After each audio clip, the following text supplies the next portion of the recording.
the world #1, has gone out. Ines BOUBAKRI. Elisa was facing the People's Republic of China fencer Yongxin Yu. Yes, we had a potential of an ergo FRANCISCA semi-final, but Ergo losing to Eleanor Harvey, and then Ines BOUBAKRI removing Harvey from the competition. Yeah, but I gotta say, Harvey's coach Paul Apsimon will be absolutely delighted with that victory and making it into the 16. But a little prepper on foil here. It's a point weapon. The target area is the torso, including the lower part of the bib of the jacket. The fencers have to initiate an attack. They have to be the one, if you like, if you compare it with basketball, in order to score a point, you have to have the ball. In fencing, in order to score a point, you have to have the attack, and it's up to the referee to decide who has the attack in the final actions.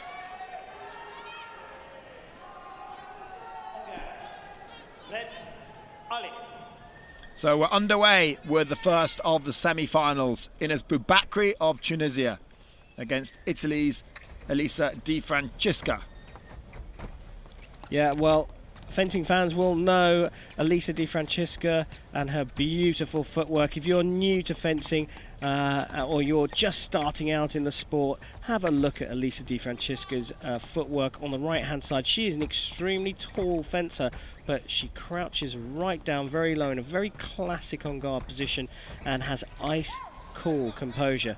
Works her way into fights, but does prefer to be on the attack and has a very good stuttering staccato type attack.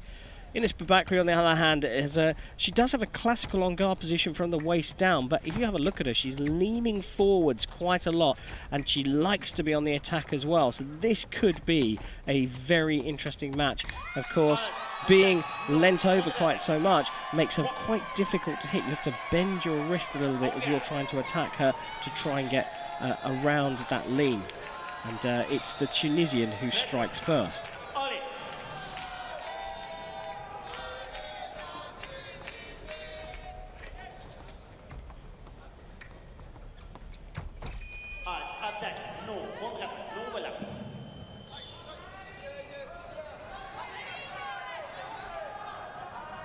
We talked about Di Francesca's footwork. She was actually a contestant on the Italian version of Dancing with the Stars. Footwork transferred from the fencing piece to the dancing hall. Well, I'd imagine she probably did quite well on that show. Di Francesca a couple of times landing off target on a stop hit. That's a counter action as her opponent steps forwards. She does tower over Ines BOUBAKRI. It may not look like that here, but let me tell you, that deep on guard position hides her height, and it also is very good at hiding the depth of her lunge. You think you can run away from her, and all of a sudden she gains another 1.5 feet.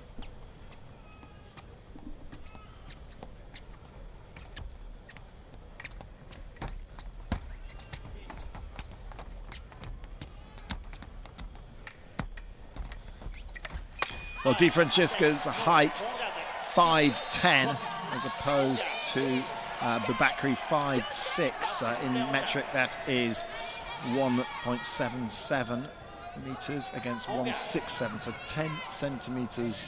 When they stand up there, you can actually see how much taller that Di Francesca is. So early days. This foil competition will be fought over three 3-minute periods with a minute rest in between, or it is over when one fencer reaches the score of 15.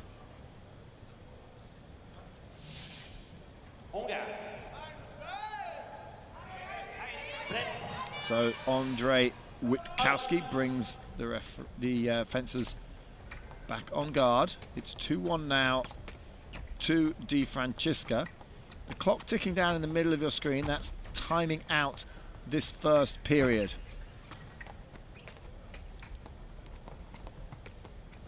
typical DiFrancesca, just looking to edge out a lead in the first 3 minutes, but it's an attack from Enis BOUBAKRI to level things up at 2 apiece. So BOUBAKRI attacking, DiFrancesca hitting off target. That brings up the white light. And did nothing to engage BOUBAKRI's blade on the way through, so did not regain the right of way.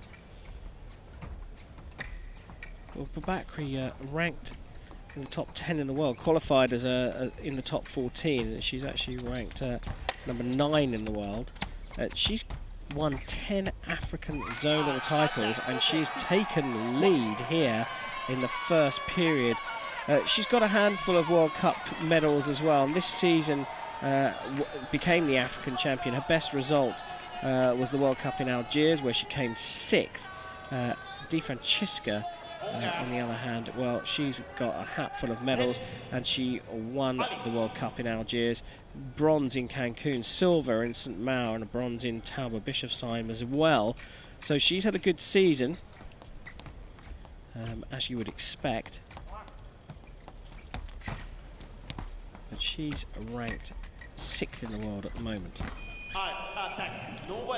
And DiFrancesca hits off target with 1.54 seconds left on the clock. And they just see that out, and they go into the first of these minute breaks. Yeah, so BOUBAKRI getting the better of the Italian in the first period. But look, we talked about the Italian's footwork. She really does have the best footwork in the game, and she has this sort of 2 different kinds of step forward. She does a classic step forward where you go front foot, back foot, but she also has a back foot, front foot step forwards, which what that does is it means that you don't actually see her body moving forwards when she brings the back foot forwards. I mean, you kind of think Cristiano Ronaldo with a football. You get mesmerised by his feet, and all of a sudden he's got a shooting opportunity on goal. But it's the same with DiFrancesca.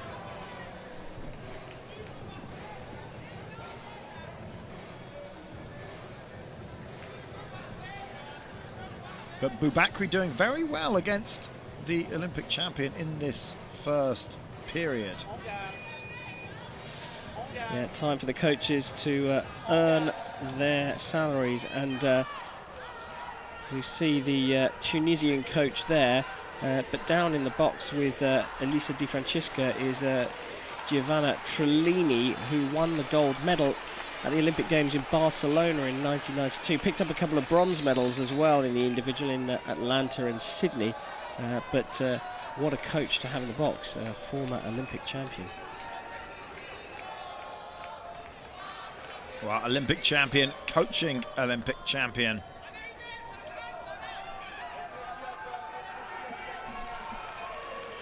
Some running repairs being done on Enis BOUBAKRI's mask.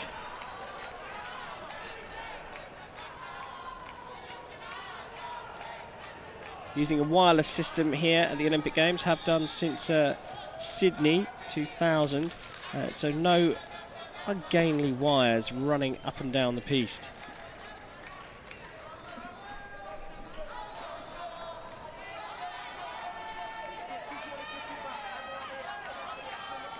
Fast work there from one of the technical officials running into the camera.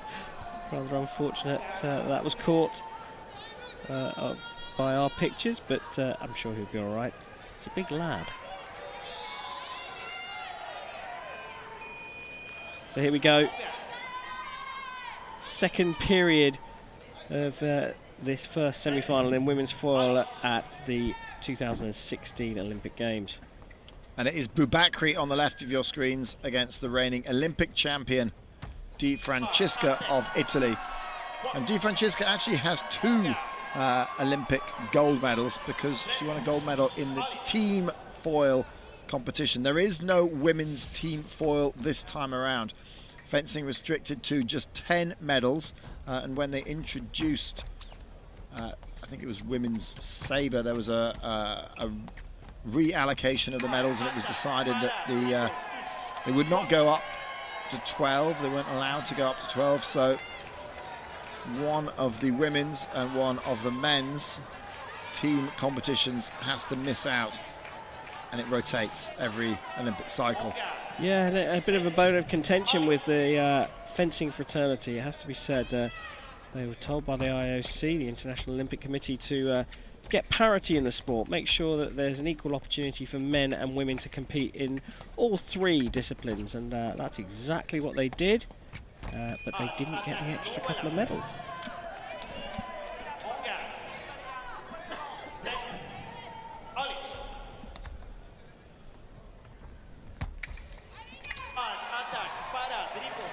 And that one goes to FRANCISCA. BOUBAKRI still has the lead. BOUBAKRI a little out of control, and FRANCISCA. The back is the target, so it's easy enough for the taller fencer FRANCISCA to reach over and hit BOUBAKRI. There was a potential call for a ducking of the head there from BOUBAKRI, but no card given. Well, it seems well, by the looks of things, the referee didn't notice that, but I'm pretty sure that FRANCISCA would have done. Well, sportingly did not ask for the card to be given.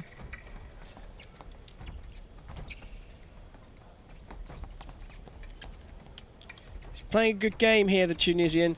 She's keeping FRANCISCA at bay, but just like that, from distance, one little step in, has a look, and then FRANCISCA lands a beautiful attack. Step, and then lunge straight to the bib of the mask. And that was direct. There was no complication. It wasn't a compound attack. She just went straight into the target once she got to distance. And her speed was what did for BOUBAKRI on that hit. She's just not fast enough to be able to parry the blade. That time she was. Beautiful septime parry riposte.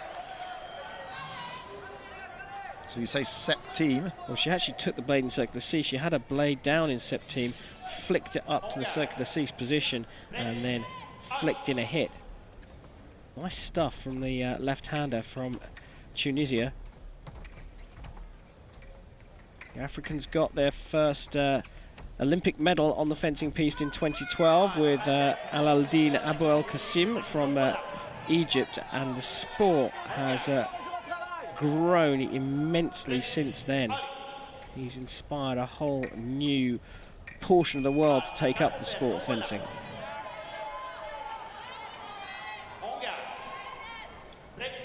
And particularly with North African women as well, it's a sport where you're covered up, and that makes a difference. It does lend itself to the Islamic faith for women out there, and the American women's sabreur Ibtihaj Muhammad was the first American national to wear a hijab at the Olympic Games, and yes, there's a big movement at the moment to introduce fencing into that particular faith. In London, where I'm from, there's a big movement. The Maslahah charity are encouraging Muslim women to take up fencing, and successfully so. Ibtihaj Muhammad is also a bit of a superstar in the States. She was on the Ellen DeGeneres show a couple of weeks ago in the run-up to the Olympic Games, and she usually has sort of A-list superstars on there, and clearly Ibtihaj Muhammad has become somewhat of a celebrity herself.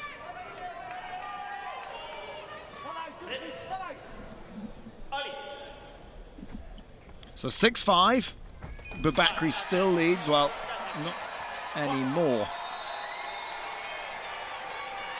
Trellini there, not happy at all with that. So 6-all.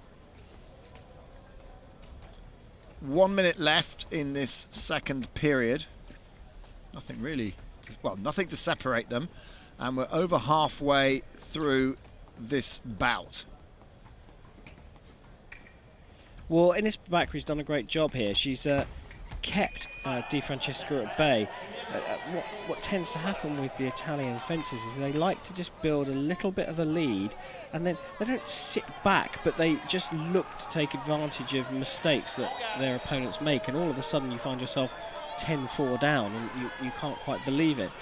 Boubakri has controlled this fight in terms of the timing, in terms of the speed, in terms of the distance, and kept Di Francesca away.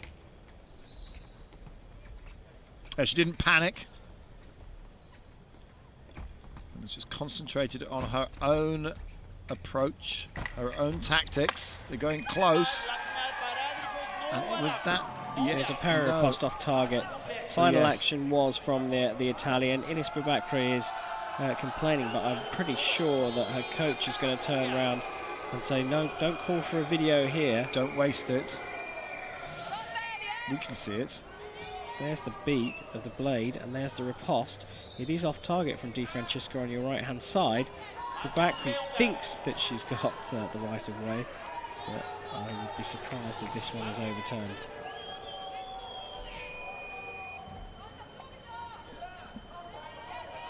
Referee Andrzej Witkowski of Poland brings them back where they were. And beautiful. Beautiful. Wonderful attack there. The acceleration in that attack is something to behold. Watch this, step, lunge, and the hit made before the lunge finishes. I mean, just fantastic stuff.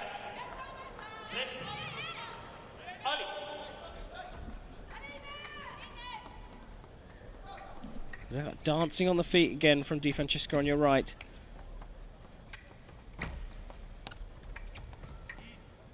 Just suddenly see a slight increase in the intensity. They just got too close there. Oh, the card, yeah, for blocking.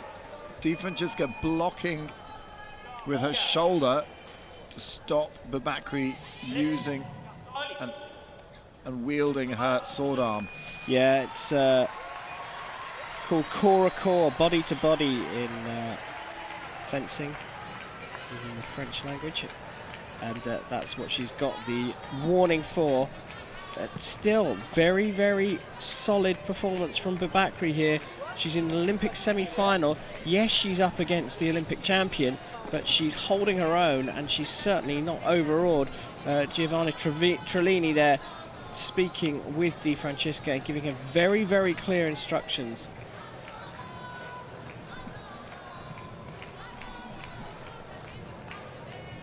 Earlier on this season, was in Shanghai at the Grand Prix, and had the absolute pleasure of having dinner with the Italian team, and amongst them was Trellini, and I had a long chat with her about fencing, and she is an absolute god of women's foil. She really does know the sport inside out. She knows the nuances of every single fencer. She knows exactly what they do and how to get around it. So to have her in the box is a real asset to Elisa Di Francesca. So it all comes down to this, the next 3 minutes. This is for a place in the final. Guaranteed a medal if you can win this. Ines Boubakri of Tunisia against the reigning Olympic champion, Elisa Di Francesca of Italy. 15 the target score. Yeah, we're not going to get to that, I don't think. Not unless Di Francesca pulls out a couple more hit lead and then Boubakri just goes for it. Now that's going to be called halt. They're facing the wrong way. They've gone the wrong way. Trellini, perfectionist when she was fencing and a perfectionist as a coach, and she knows that Di Francesca had an opportunity to score a hit then. She just went to the wrong line, and she's disappointed with that high standard set by the Italian coach. And she's got a red card. Well, it must be for corps à corps again, or for covering maybe. Yeah, possibly for covering with the back arm. You're not allowed to bring the back arm in front of your target. So a point to Boubakri for that red card. And that brings the scores level. 7 apiece. So 2 infringements. So the referee saying the first attack was no from BOUBAKRI, it missed. And DiFrancesca missed down between DiFrancesca's legs, and it was then her turn to attack, and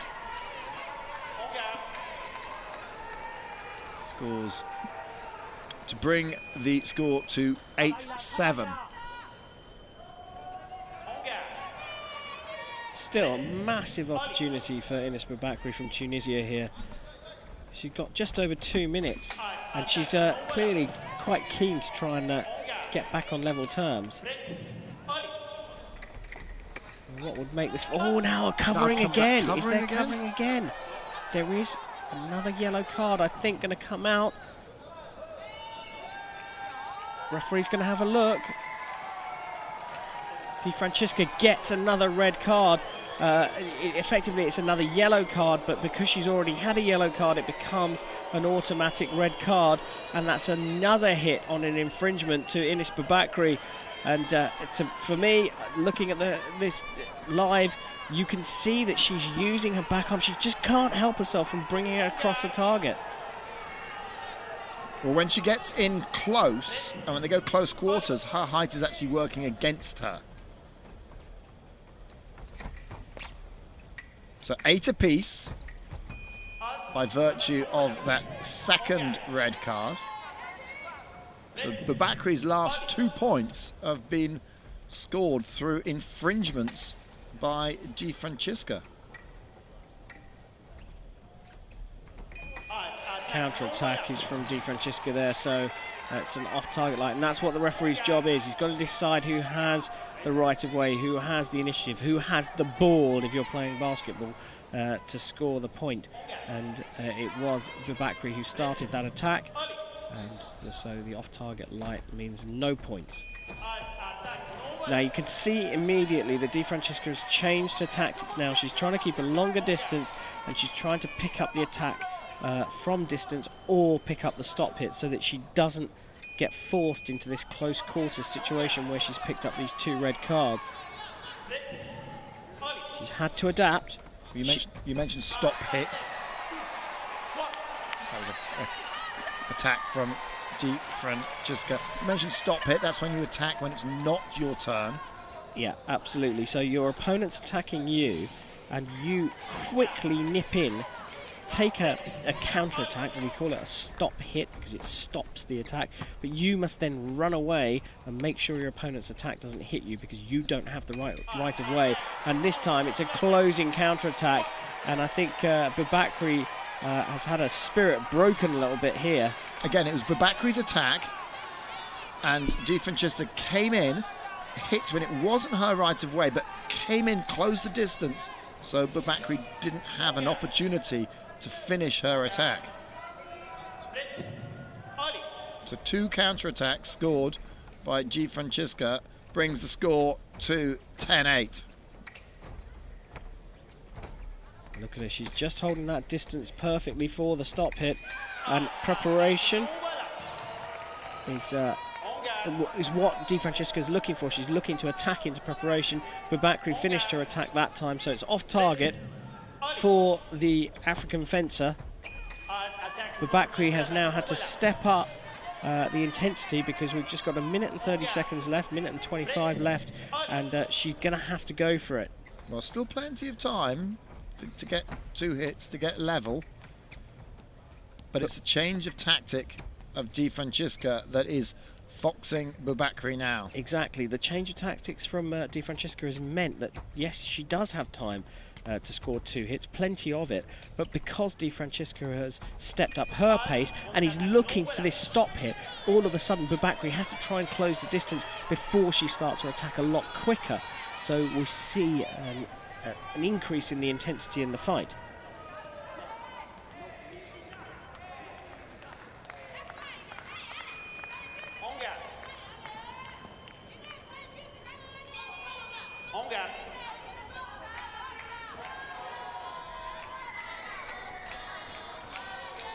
Well, BOUBAKRI just talking to the referee.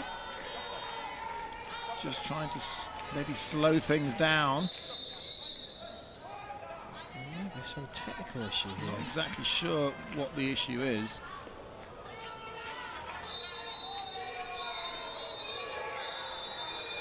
Oh, is this a medical timeout?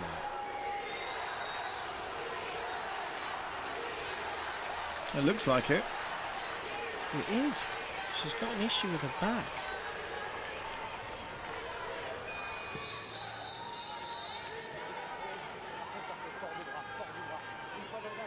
Came back and won the gold, didn't Came back and won the gold. So maybe, well,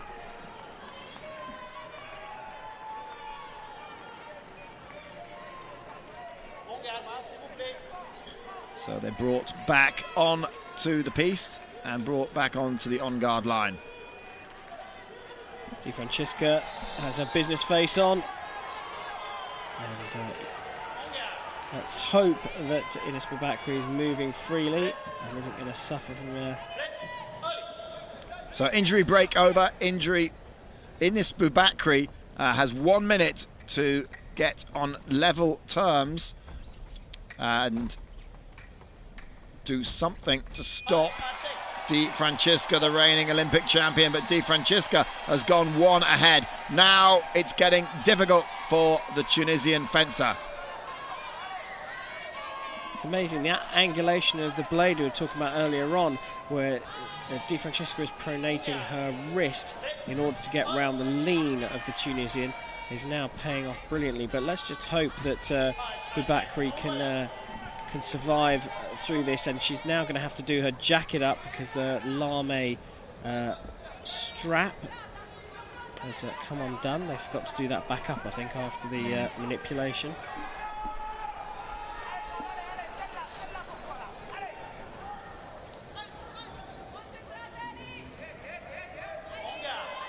So that's holding the lame down.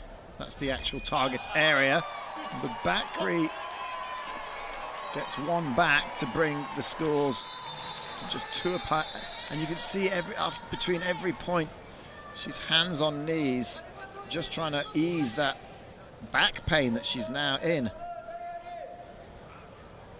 Yeah, FRANCISCA, well, she's well liked around the circuit because she is actually genuinely worried about her opponent and looking at her with some empathy. And she definitely doesn't want to win this on a sort of default. She doesn't want to win it on a technicality. She wants to win the fight fairly, but also she doesn't want to see her opponent hurt. Likewise, she will be utterly ruthless and given the chance to fence, will not hold anything back. There's 2 white lights. Yeah, just checking.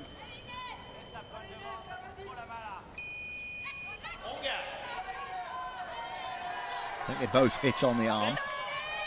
So here we go. 30 seconds left. Para riposte for FRANCISCA. BOUBAKRI thinks it's her attack, but it was a very clear, strong para riposte from Elisa FRANCISCA. Watch this. There's the big beat from the strong Italian. And I think that BOUBAKRI did do a beat, but unless it's stronger than the para riposte, it will be given to the defending fencer. So BOUBAKRI started the attack first, went for a beat, but FRANCISCA was going for a parry. So the difference between a beat and a parry. Well, a beat is on the attack. You're the attacking fencer, and the parry. Oh, he's turned over. Has changed his mind. So the attacking fencer is the one doing the beat. The defending fencer is the one that does the parry. FRANCISCA says, "Are there 2 beats?" And the referee says no. And it was actually Villamada that assisted Andrzej Witkowski on the video there to come up with that decision, and it's a big one. Well, it brings it within 2. The clock ticking down now, just 20 seconds left. FRANCISCA does not need to rush in on any attacks. She can invite BOUBAKRI on. BOUBAKRI needs to do something. FRANCISCA is going attacking. She's got to stay in. Can't allow the Tunisian fencer 2 easy hits.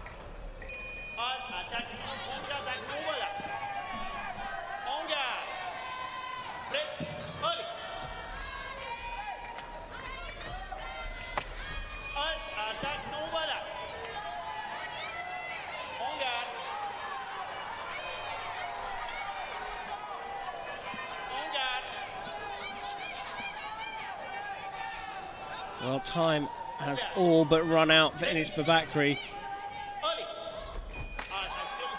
Oh dear, she's down. She's down the piece. She really is struggling.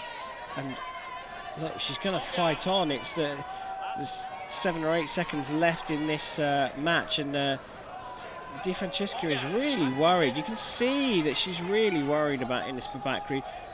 Doesn't want to hurt her. She just wants to get out of this fight now. 5 seconds left, and that one is to FRANCISCA. And Enis BOUBAKRI, well, she will be going to fight the bronze medal match.